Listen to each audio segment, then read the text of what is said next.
Hello बच्चों, welcome to my YouTube channel chemistry by Dhananjay sir. आज हम लोग देखेंगे एल्केल हैलाइड का लेक्चर नंबर 4 और समझेंगे कि ये एल्केल हैलाइड क्या होते हैं। जैसा कि मेरी पिछली वीडियो में आप लोगों को मैं बता ही चुका हूँ कि एल्केल हैलाइड क्या होते हैं, इनके नेम कैसे बनाए जाते हैं, इनके कंपाउंड कैसे बनाए जाते हैं, इनकी समव्याप्तता कैसी होती है और इनकी मतलब कि बनाने की विधियां क्या होती हैं। इन सब विषयों पे हम पहले ही चर्चा कर चुके हैं। तो आज हम चर्चा करेंगे कि एल्केल हैलाइड के जो फिजिकल प्रॉपर्टीज यानी कि भौतिक गुण और रासायनिक गुण क्या होते हैं, यानी कि physical properties and chemical properties, इसके बारे में आज हम समझेंगे। तो हमारा आज का जो पहला ऑब्जेक्टिव होगा वो होगा physical properties of एल्केल halide. Physical properties of एल्केल halide यानी कि एल्केल हैलाइड के भौतिक गुण। मैं इसको हिंदी में भी लिख देता हूँ क्योंकि कल मैंने जब अपने चैनल में कमेंट्स का एनालाइज किया तो उसमें किसी शाम बाबू या ऐसे कुछ नाम से कमेंट आया हुआ था जिसमें ये बोला गया था कि सर आप समझाते तो अच्छा है बट इंग्लिश का यूज ज़्यादा करते हैं, आप कोशिश करिए कि हिंदी का यूज करें। तो उसी को ध्यान में रखते हुए मैं कोशिश करूंगा कि मैं हिंदी में ज़्यादा समझाऊं। वैसे भी मैं वीडियो में लिखता जरूर इंग्लिश से हूँ बट समझाते समय ज़्यादातर हिंदी ही यूज करता हूँ।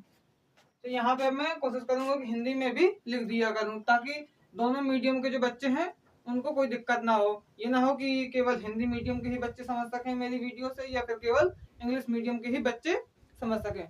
मैं चाहता हूँ कि दोनों मीडियम के बच्चे मेरी वीडियो से सेटिस्फाई हों, तो मैं हिंदी और इंग्लिश दोनों का यूज करूँगा। बट मैं आप लोगों से यही कहूँगा कि कोशिश करिए कि आप इसका जो यूज है वो इंग्लिश में ही ज़्यादा करें, क्योंकि इंग्लिश में जो IUPAC नेम होते हैं उसमें अल्फ़ाबेट के अकॉर्डिंग लिखे जाते हैं और कई बार ऐसा होता है कि जैसे क्लोरो होता है। एक एग्जाम्पल में यहाँ पे लिख देता हूँ समझाने के लिए केवल। जैसे क्लोरो और ब्रोमो हमने लिया, या मान लीजिए आप क्लोरो और ब्रोमो नहीं एथेन आप लो। तो अब कुछ बच्चों के ये इसमें डाउट्स होंगे कि ये क्लोरो है तो इसकी जो स्पेलिंग यानी कि मीनिंग होगी वो कैसे बनेगी और इसकी बनेगी ए से। तो यही डिफरेंट होता है कि इसलिए मैं बोलता हूँ कि इंग्लिश में आप बोलिए जरूर, हिंदी में कोई दिक्कत नहीं बोलने में, बट यूज कोशिश करिए कि इंग्लिश का ज्यादा करें, क्योंकि रीजन ये है इसकी जो मीनिंग होती है वो ना तो इसकी कैसे होती है और ना ही इसकी ए से होती है। इसकी होती है, ये मीनिंग होती है क्लोरो की, और एथेन की होती है ETHAN, ये होती है एथेन। अब इसमें इसलिए मैं इंग्लिश बोलता हूँ क्योंकि अल्फाबेट जब भी IUPAC नेम लिखेंगे आप तो उसमें अल्फाबेट के अकॉर्डिंग जो पांच श्रृंखलाएं यानी कि शाखित श्रृंखलाएं होती हैं वो अल्फाबेट के अकॉर्डिंग यानी कि पहले ए लेटर फिर बी लेटर फिर सी लेटर इसके अकॉर्डिंग लिखे जाते हैं। इसी वजह से आप कोशिश करिए कि आप इनके नेम इंग्लिश में ही ज्यादातर यूज करें ताकि आपको कोई दिक्कत ना हो IUPAC नेम बनाने में। बट मैं फिर भी हिंदी और इंग्लिश दोनों में समझाऊंगा। तो इसकी जो हिंदी होगी वो होगी बहुत सारी, यहाँ पे भौतिक नहीं पहले आएगा, एल्केल हैलाइडों के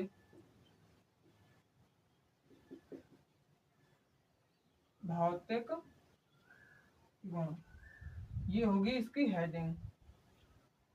अब इसमें आपको ज्यादा भौतिक गुण यानी कि ज्यादा फिजिकल प्रॉपर्टीज नहीं ध्यान देनी है, बट कुछ ही यानी कि एक या दो नियम ही आपको इसमें ध्यान देना है। जैसे कि मैं आपको यहाँ पे नियम लिखते भी जाऊंगा और उन नियमों को आपको समझाता भी चलूंगा ताकि आपको दोनों कंप्लीट हो सके। और रही बात यहाँ जो नियम लिखूंगा उसकी मैं PDF आज अपने टेलीग्राम चैनल में भी अपलोड कर दूंगा, जिसका लिंक मैंने डिस्क्रिप्शन में दे दिया है। आप वहां से भी जाके फिजिकल प्रॉपर्टीज की जो PDF है उसको डाउनलोड कर सकते हैं या वहां से जाके आप अपनी नोटबुक में भी नोट कर सकते हैं।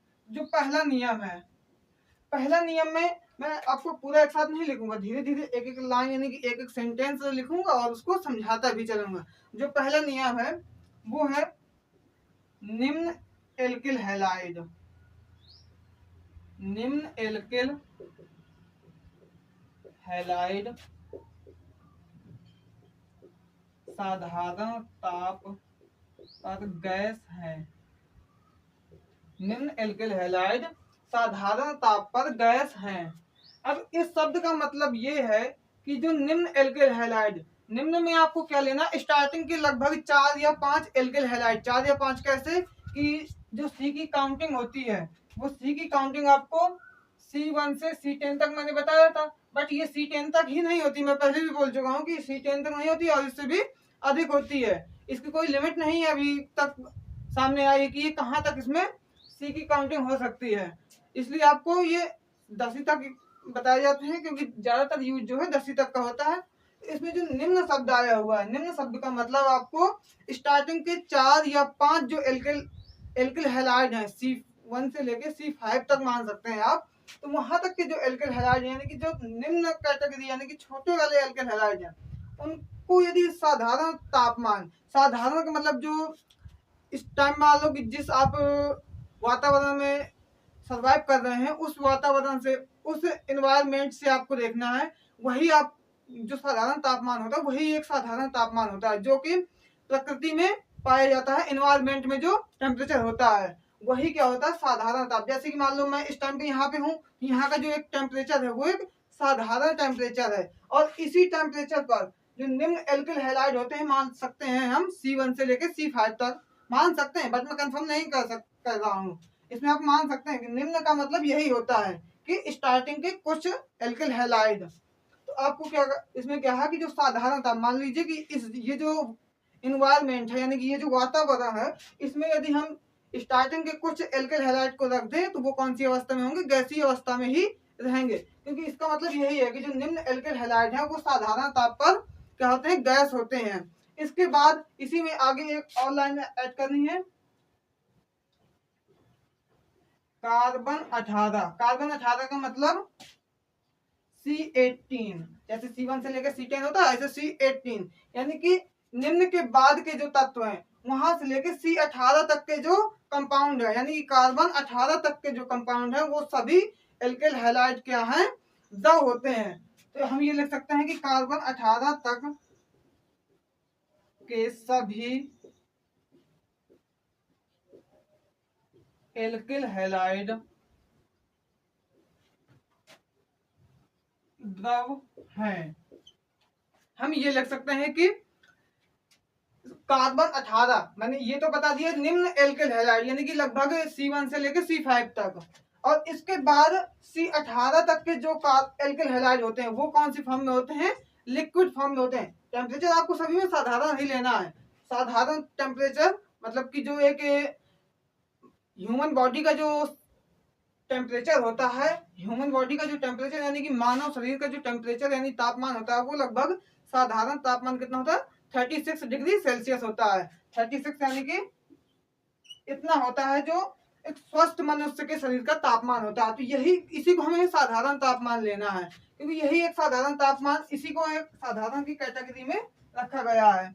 तो जो साधारण तापमान होता है उसमें निम्न एल्किल हैलाइड क्या होते हैं, गैस होते हैं। बट निम्न के ऊपर यानी कि लगभग 5 तक हमने निम्न लिया, तो मान सकते हैं कि 5 के ऊपर यानी कि C5 से लेकर C18 तक के जो एल्किल हैलाइड है वो लिक्विड फॉर्म में होते हैं, यानी कि द्रव अवस्था में होते हैं। ठीक है ना, ये क्या होते हैं, द्रव अवस्था में होते हैं। और इनकी जो गंध होती है, इनकी गंध कैसी होती है, इनकी गंध मीठी होती है। इनकी गंध मीठी होती है। अब मीठी का मतलब कुछ बच्चों को डाउट होगा कि मीठी गंध कैसे मीठी हो सकती है। मीठा तो कोई स्वाद वाला पदार्थ होता है जिसको हम खा सकते हैं, उसमें मीठा या कड़वा बता सकते हैं। गंध कैसे कब कैसे मीठी होती है, तो मीठी गंध का मतलब ये है कि वह गंध जो हमें सूंघने पर अच्छी महसूस हो।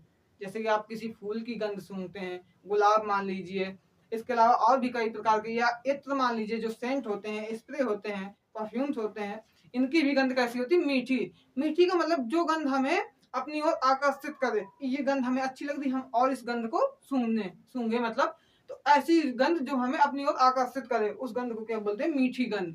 तो इनकी गंध कैसी होती है, मीठी होती है। जब भी कभी आप इनको सूंघेंगे तो ये नहीं होगा कि ये इसको हटाओ हमारे पास से, इससे हमें एलर्जी हो रही है, ये बहुत अजीब सी इसमें बदबू आ रही है, तो ऐसी गंध नहीं होती। इसकी गंध मीठी मतलब अगर आप इसको सूंघेंगे तो और सूंघने की कोशिश करेंगे। ये मतलब ये नहीं बोलेंगे कि इसको हमारे यहाँ पास से हटाओ, ये हमें अच्छी नहीं लग रही, ये सब नहीं आप बोलेंगे। इसका मतलब ये है मीठी गंध का। इसके ऊपर यानी C18 के ऊपर के जो एल्किल हैलाइड होते हैं, मतलब कि इसके ऊपर यानी C18 से, तो हम ये ले सकते हैं कि इससे ऊंचे सदस्य, इससे ऊंचे का मतलब C18 से ऊपर यानी कि C19 से लेके इसके आगे जितने भी तत्व होंगे, तो यहाँ लिख सकते हैं इससे ऊंचे सदस्य, इससे ऊंचे सदस्य ठोस हैं, इससे ऊंचे सदस्य ठोस हैं तथा गंधहीन है, तथा गंधहीन है। इसका मतलब ये है कि जो C18 तक तो सब होते हैं, इसका जो C19 से लेके इससे ऊपर के जो कंपाउंड है, यानी कि C19 से लेके C19, C20, C30 भी हो सकता है, C40 भी हो सकता है, तो ये सब तत्व यानी कि ये सब कंपाउंड कैसे हैं, ठोस हैं, और ठोस होने के साथ ही साथ ये गंधहीन भी हैं। गंधहीन का मतलब इनमें कोई खुशबू नहीं है, ना मीठी खुशबू है, और ना ही यानी कि ना ही हम ये बोल सकते हैं ना ही इसमें अच्छी खुशबू आती है और ना ही बुरी खुशबू आती है, यानी कि इसमें कोई खुशबू नहीं होती। जैसे कि एक जल जो होता है वो गंधहीन भी होता है, रंगहीन भी होता है, ये सब होता है। तो ये एक जो ठोस है वो एक जल की तरीके होता है, गंध के मामले में जल की तरीके होता है, बट जल तो लिक्विड होता है। ये ना समझ लीजिएगा कि जल बोल दिया तो ये लिक्विड फॉर्म में कन्वर्ट हो जाएगा, लिक्विड फॉर्म में कन्वर्ट नहीं है। ये क्या है, ठोस है। ठोस मतलब सॉलिड, यानी जैसे कि ये कुर्सी है, मेज है, ईंट है, ये सब जो ठोस अवस्था वाले पदार्थ होते हैं, यानी कठोर जो पदार्थ होते हैं, उनको हम ठोस पदार्थ बोलते हैं। तो ये सब क्या होते हैं, ठोस होते हैं। ये तो हो गया हमारा पहला नंबर। तो इसमें क्या करना है आपको, ये पहला नंबर हो गया। अब दूसरा नंबर देखते हैं कि क्या है दूसरा नंबर हमारा। अब इसमें देखते हैं कि दूसरा नियम हमारा क्या कहता है। कि दूसरा नियम है, पहले इसको रीड करेंगे अच्छे से, कि एल्किल हैलाइडों के गलनांक एवं क्वथनांक जो एल्केनों की तुलना में बहुत अधिक होते हैं, क्योंकि जो एल्किल हैलाइड के अनुभाग होते हैं, यानी कि मॉलिक्यूलर वेट जो होता है वो एल्केनों की तुलना में बहुत अधिक होते हैं। मॉलिक्यूलर वेट मतलब आप कैसे इसको फाइंड आउट कर सकते हैं। तो मॉलिक्यूलर वेट जो होता है वो यहाँ से, जैसे कि एक एग्जांपल समझेंगे कि जैसे कि हमने एक एग्जांपल लिया, दोनों को C2 के अकॉर्डिंग ही लेना है। तो C2 में हमने मान लो यहाँ पे एक एग्जांपल लेते हैं C2H5OH। ये देखो ये भी एथेन, यानी कि कार्बन की गिनती दोनों में सेम होगी, कार्बन की गिनती जो होगी वो दोनों में सेम होगी। ये तो हो गया एल्किल हैलाइड और ये हो गया हमारा एथेन यानी कि एल्केन। अब इन दोनों के जो मॉलिक्यूलर वेट होता है यानी कि अनुभाग जो होता है, दोनों में हम तुलना करेंगे तो किसका अधिक है किसका कम है।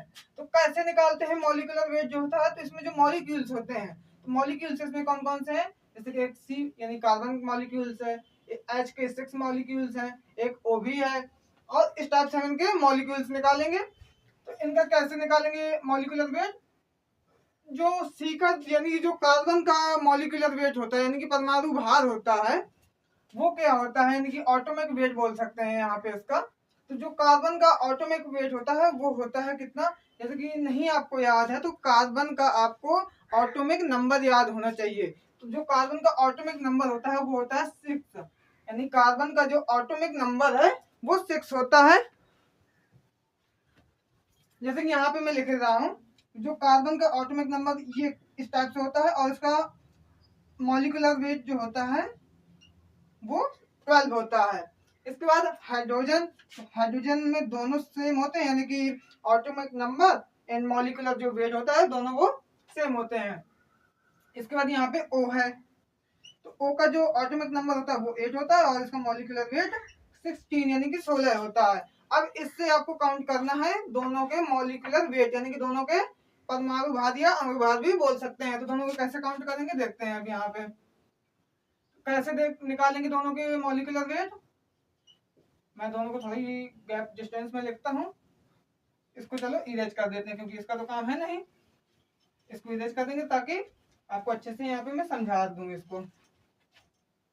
अब जैसे ये हो गया, अब यहाँ पे मैंने लिख लिया C6H6 और इसको लिख लेते हैं यहाँ पे C6 नहीं है यहाँ पे C2H6 और ये C2H5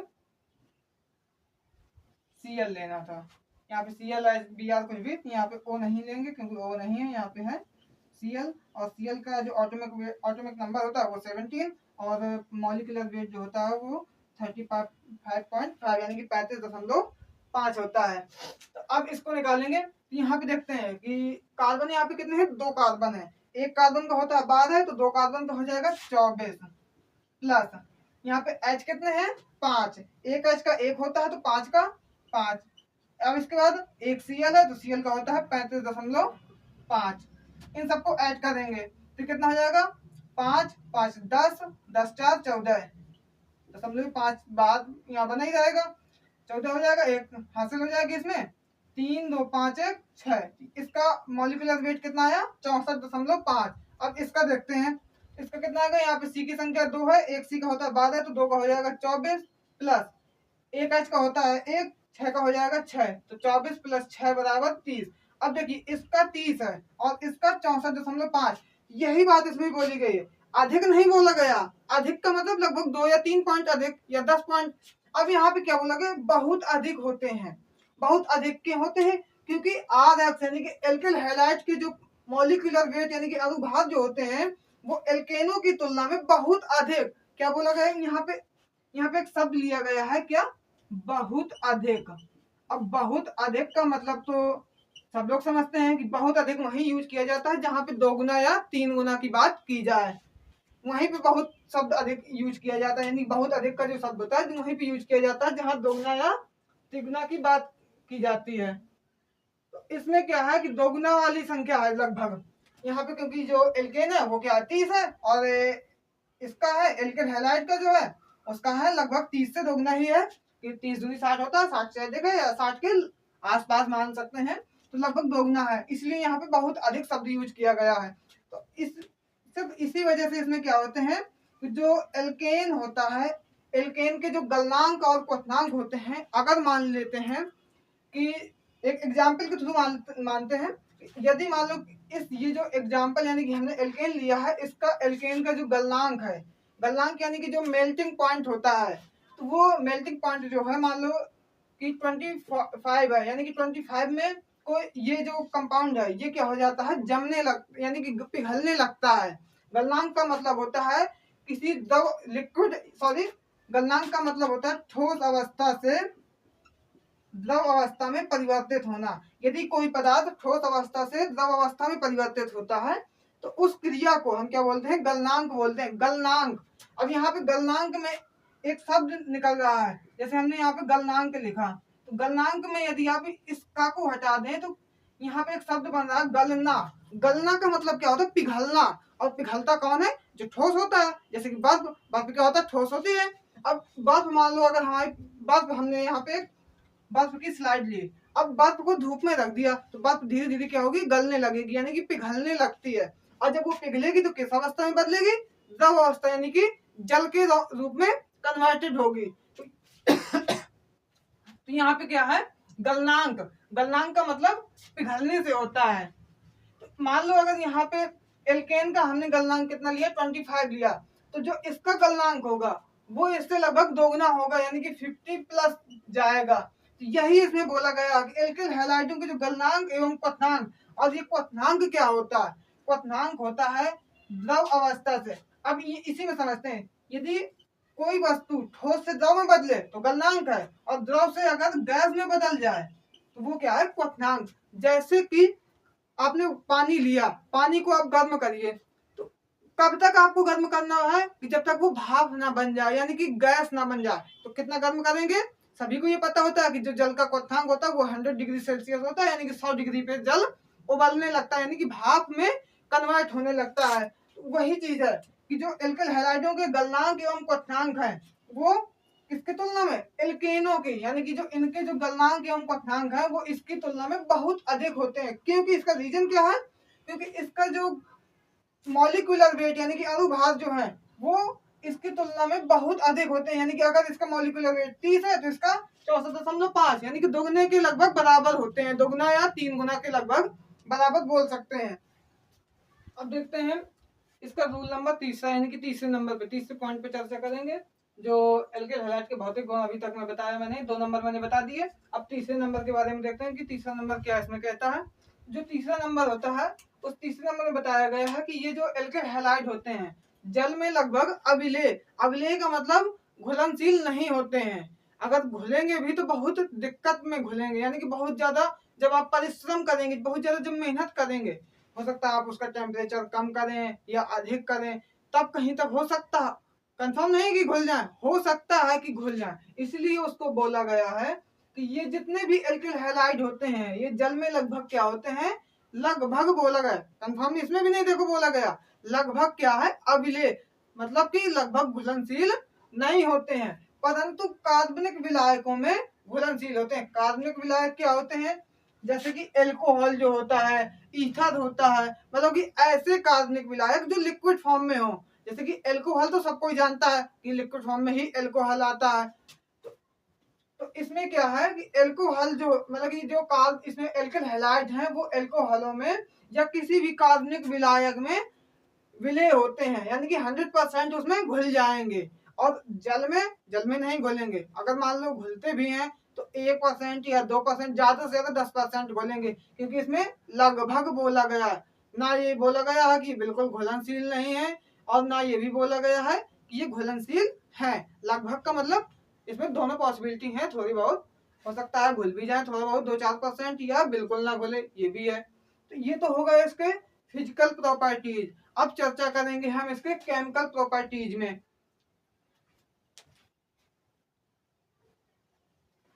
अब देखते हैं इसमें कि इसके जो केमिकल प्रॉपर्टीज होते हैं वो क्या होते हैं, और केमिकल प्रॉपर्टीज का मतलब समझाऊंगा कि इसमें क्या किया जाता है। तो जो दूसरा ऑब्जेक्ट है वो है हमारा chemical properties of alkyl halide. ये हमारा सेकंड ऑब्जेक्टिव है, और देखेंगे कि इसमें क्या करना है हमें।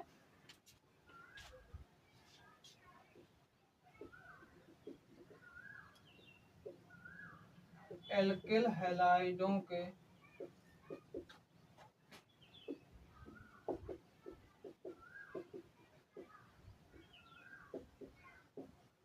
रासायनिक गुण, ये है इसकी हेडिंग, यानी कि सेकंड ऑब्जेक्टिव हमारा ये है chemical properties of alkyl halide. तो जैसा कि मैंने जब पिछली वीडियो मैंने अपलोड किया था तो उसमें मैंने इसके मेकिंग यानी कि बनाने की विधियों के बारे में हमने चर्चा किया था, और उसमें मैंने कुछ कॉमन कंपाउंड्स बताए थे कि उनको आपको प्रैक्टिस जरूर करनी है। तो प्रैक्टिस आप, मैं उम्मीद करता हूं कि आप लोग उसकी प्रैक्टिस करेंगे, इसलिए मैं अभी तो उनको नहीं बताऊंगा। यदि आपको उसमें कुछ समस्या होती है आप मुझे कमेंट करिएगा, मैं उसकी भी वीडियो अगले दिन आपको प्रोवाइड कराऊंगा। तो चलिए कि इसमें कुछ इम्पोर्टेंट जो है पहले उनके बारे में चर्चा करते हैं, यदि टाइम बचता है तो फिर जो कॉमन कंपाउंड्स हैं उनके बारे में भी चर्चा कर लेंगे। तो जो इसमें मेन है वो इसमें 2 अभिक्रियाएं मेन होती हैं। और केमिकल प्रॉपर्टीज का मतलब ये होता है कि जिसके भी आपको केमिकल प्रॉपर्टीज यूज करने हैं, मैंने पिछली वीडियो में एक रिएक्शन का टाइप बताया था कि रिएक्शन कैसी कैसी होती है। कोई भी रिएक्शन हो उसमें बीच में एक एरो बना होगा, एरो के पहले जो होंगे वो रिएक्टेंट होंगे, रिएक्टेंट यानी कि अभिकारक होंगे,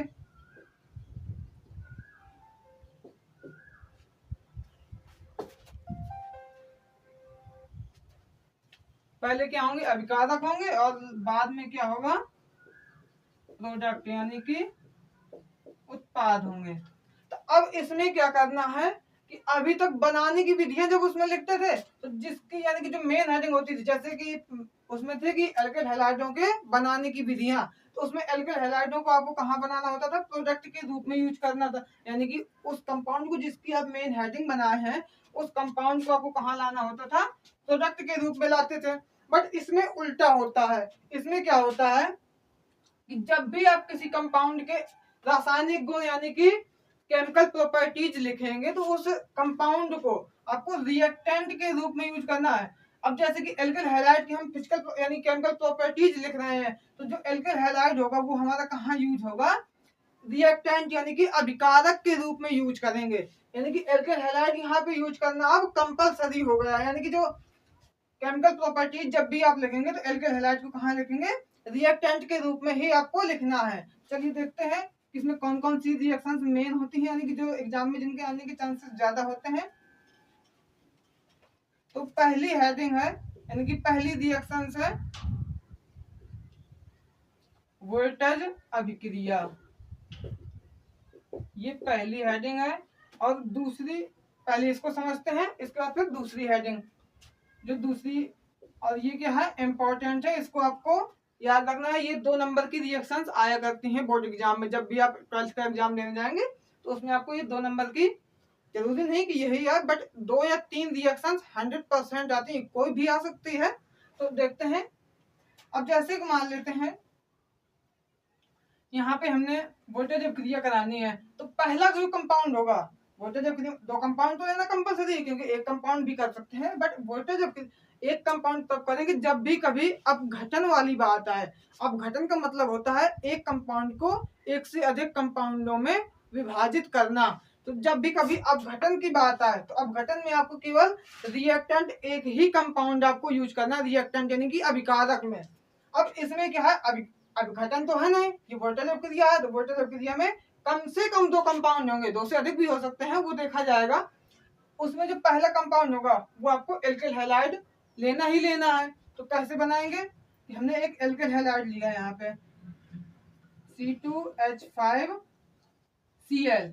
अब जो वोल्टेज अभिक्रिया आप किसी भी एल्केल हैलाइड के साथ वोल्टेज अभिक्रिया को कंप्लीट करेंगे, तो वोल्टेज अभिक्रिया में क्या होता है कि किसी भी एल्केल हैलाइड की अभिक्रिया सोडियम के साथ, यानी कि Na किसके साथ, यदि आप सोडियम के साथ रिएक्शन कराते हैं तो वो अभिक्रिया क्या कहलाएगी, वोल्टेज अभिक्रिया कहलाती है। कि जब कोई भी एल्केल हैलाइड सोडियम धातु के साथ क्रिया करता है तब वह अभिक्रिया वोल्टेज अभिक्रिया कहलाती है। अब ये जो अभिक्रिया होती है शुष्क ईथर, एक मतलब इसमें आपको शुष्क ईथर की उपस्थिति में करानी होती है। किसमें करानी है, शुष्क ईथर की उपस्थिति में इस रिएक्शन को कंप्लीट करना है। तो इसमें अब क्या बनेगा देखते हैं। तो यहाँ से ये जो Cl है, Cl को आप यहाँ भेज देंगे, तो ये क्या बन जाएगा, NaCl बन जाएगा। यहाँ पर क्या बन जाएगा, NaCl, और ये क्या बचेगा, C2H5 बचता है। पर C2H5 तो कोई कंपाउंड एग्जिस्ट होता ही नहीं है। तो यहाँ पे क्या करेंगे हम, इसको कुछ नहीं करेंगे, जब भी कभी इस टाइप की रिएक्शन आए तो उसमें आपको दोनों जगह कंपाउंडों में 2-2 ऐड कर देना है, यानी कि इसमें भी 2 ऐड करना है और इसमें भी 2 ऐड करना है। तो यहाँ पर ये क्या हो जाएगा, 2NaCl हो जाएगा। और बचा अब ये वाला इतना कंपाउंड, तो इसमें क्या करना है, टोटल C की संख्या देखो आप कितनी है, 2 यानी कि 2 दूनी 4, आपको यहाँ पे C4 लिख देना, और C4 के अकॉर्डिंग H की संख्या होती है 10, यानी कि एल्केन बनेगा। तो यहाँ पे देखिए 5 है, तो 5 दूना 10, ये कंपाउंड कंप्लीट हो गया हमारा। तो ये हो गई हमारी वोल्टेज अभिक्रिया कंप्लीट। अब इसकी थ्योरी लिखनी है, तो थ्योरी कैसे लिखेंगे, मैं यहाँ नीचे लिख के बता दे रहा हूँ, बट आपको ऊपर लिखनी है हमेशा एग्जाम में। इसमें क्या करेंगे, या तो आप डायरेक्ट इस कंपाउंड को लेकर बना दीजिए, या फिर नहीं बनाना है तो जनरली कोई भी एक कंपाउंड, मतलब कि यहाँ पे सैंपल के थ्रू, यानी कि जैसे आर ले सकते हैं, आर में सैंपल होता है ना, उसके अकॉर्डिंग बना सकते हैं। तो यहाँ पे हमने सैंपल के थ्रू ही बनाएंगे। इसमें क्या होगा,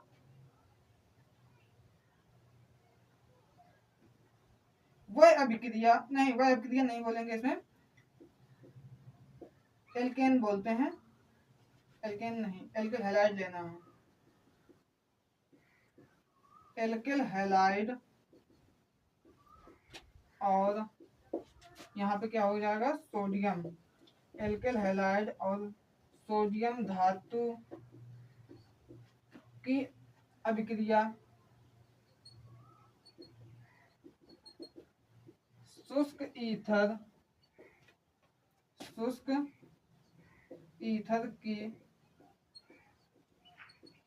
उपस्थिति में कराने पर एल्केन तथा, अब देखो ये एल्केन प्राप्त हुआ हमें, यहाँ पे कोई भी एल्केन प्राप्त हो सकता है, तो एल्केन तथा सोडियम हैलाइड प्राप्त होता है।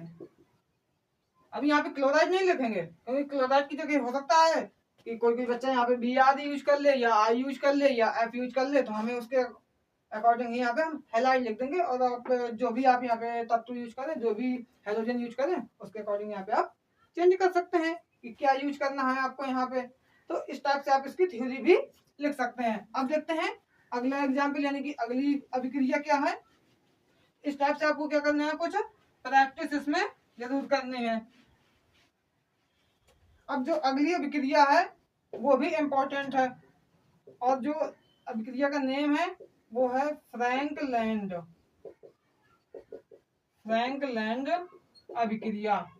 अब जो फ्रैंकलैंड अभिक्रिया होती है और जो वोल्टेज अभिक्रिया होती है, इन दोनों में ज्यादा अंतर नहीं है, हल्का सा ही अंतर है। अंतर क्या है कि जो वोल्टेज अभिक्रिया होती थी उसमें एल्किल हैलाइड की क्रिया सोडियम से कराते थे, और फ्रैंकलैंड में एल्किल हैलाइड यानी कि RX की क्रिया जिंक से करा देंगे। बस इतना ही डिफरेंस है दोनों में। अब इसमें क्या करेंगे, RX हमने ले लिया, RX का मतलब कोई भी एल्किल हैलाइड, इसकी क्रिया जब हम जिंक से कराएंगे, तो इसमें जब जिंक से कराएंगे तो इसमें भी जो उत्प्रेरक लेना है वो शुष्क ईथर ही लेना है। तो शुष्क ईथर की उपस्थिति में जब इसकी क्रिया कराएंगे तो यहाँ पे क्या बन जाएगा, R बॉन्ड R बन जाएगा, यानी कि ये R केवल बिल्कुल अलग हो जाएगा। या पे यहाँ पर हम ये भी लिख सकते हैं, हाँ R बॉन्ड R कर दिए आप इसको, ये ज्यादा बेटर रहेगा, क्योंकि यहाँ पे आप इसको डबल करेंगे ही करेंगे, इसको आपको डबल करना नहीं है। तो यहाँ और यहाँ पे क्या बन जाएगा, ZnX2 बन जाएगा।